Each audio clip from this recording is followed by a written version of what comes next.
All right, so Manoj, thanks for joining today's session. I'm so excited to have you here. And we will have a really quick conversation around the Japanese market that you are overseeing. Because as you remember, we did really hard project together last year to work on the analysis of the several countries across the world, open banking, right? And today I just want to have a 3 questions about the Japanese market. So are you ready? Ohayo gozaimasu. Good morning, good afternoon, everyone. Great to be here. Thank you. I'm ready. Thank you for that question, Kaisan. And we really had such a great time. Clearly, if you look across Asia Pacific, Singapore and Hong Kong are the leaders in open banking.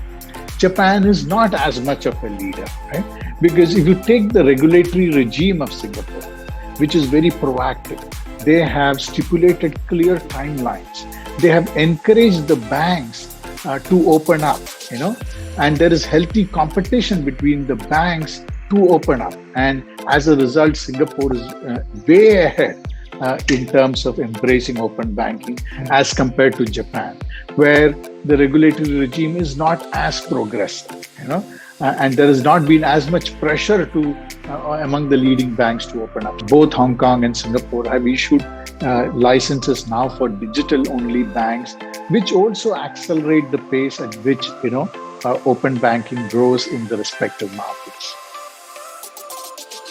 There is a lot of similarity in some aspects. In some aspects, the similarity is that the big banks have really begun to open up APIs, and both in Singapore and in Japan, that is there. But what does Singapore benefit the most from? Singapore is also a hub for a lot of fintechs.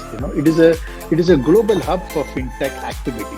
So you have hundreds and even thousands of fintech companies from around the region or around the world look at Singapore as a gateway to Asia.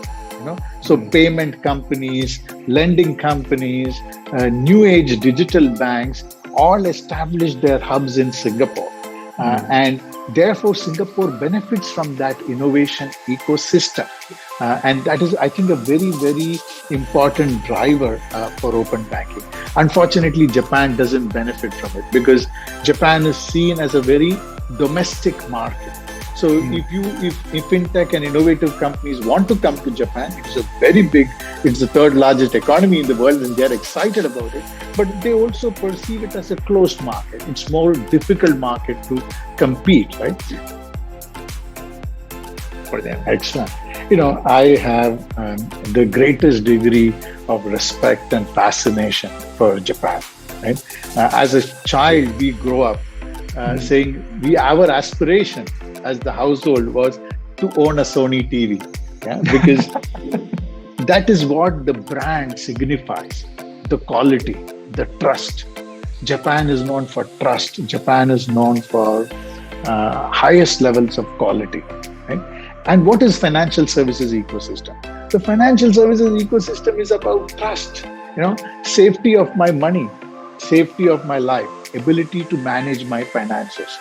So Japan has done well in exploiting that trust as far as the electronics industry, the global B2B businesses, industrial economy is concerned. But Japan has not done it at all in the financial services ecosystem.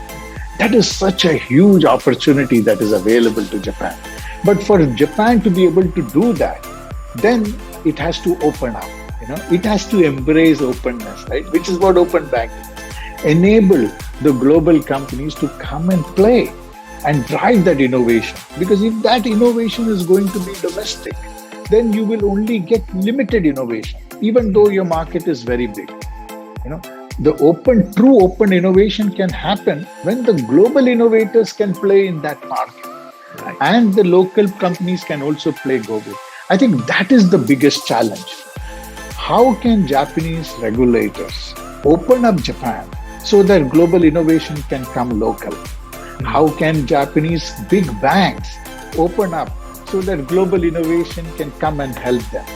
And through that, you can serve the world, rather than saying, I will have everything myself to serve the world. Because I think that era is over, right? So I think there is a huge opportunity, provided if we can take steps in that direction and to support and join the Japanese companies who are already in different parts of the world, and through that ecosystem, I'm sure Japanese companies can do well, because open banking is not just banking; it is about integrating into financial services.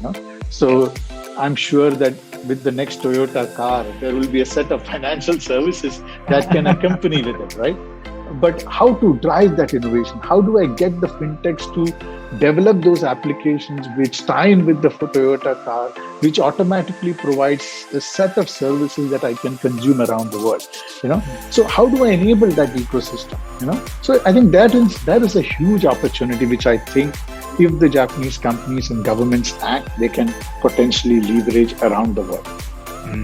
I think that's a great point, and especially I personally feel that is one of the most powerful recommendations. Thank you so much for that word, Manoj. All right, so I think that's all for today. So thanks for joining me, for sharing some of your great insights, and looking forward to another project in the future. Thank you, Manoj. Thank you. Arigatou gozaimasu. Thank you.